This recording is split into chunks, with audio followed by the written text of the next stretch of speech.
పిచ్చోడు అని లోకం విసిరింది రాయి, పిడుగులతో మాట్లాడినా వాడేరా విద్యుత్సాయి. చుక్కలతో స్నేహం, చీకటితో యుద్ధం, కీర్తి కోసం కాదురా సత్యమే వాడి గమ్యం.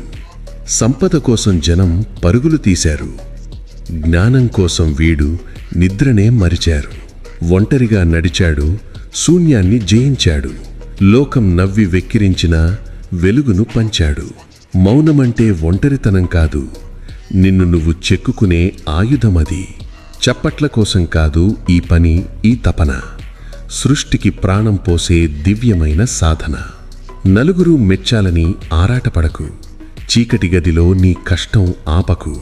దీపం పెట్టేవాడికి పేరుతో పనేముంది, వెలుగు పంచడమే వాడి ఊపిరై నిలిచింది. నిశ్శబ్దంగా పనిచేయి నిప్పు కణంలా, నీ గెలుపే గర్జించాలి ఒక ప్రభంజనంలా. అప్పుడు ఈ లోకం తలవంచి చూస్తుంది, నిన్ను పిచ్చోడన్న నోరే మహర్షి అని పిలుస్తుంది. ఈ పాటలాంటి మాటలు మీలో స్ఫూర్తిని నింపితే, మౌనంగా ఉంటూనే మహద్భుతాలు సృష్టించాలనే కసిని రగిలిస్తే వెంటనే మన ఛానల్ని సబ్స్క్రైబ్ చేసుకోండి.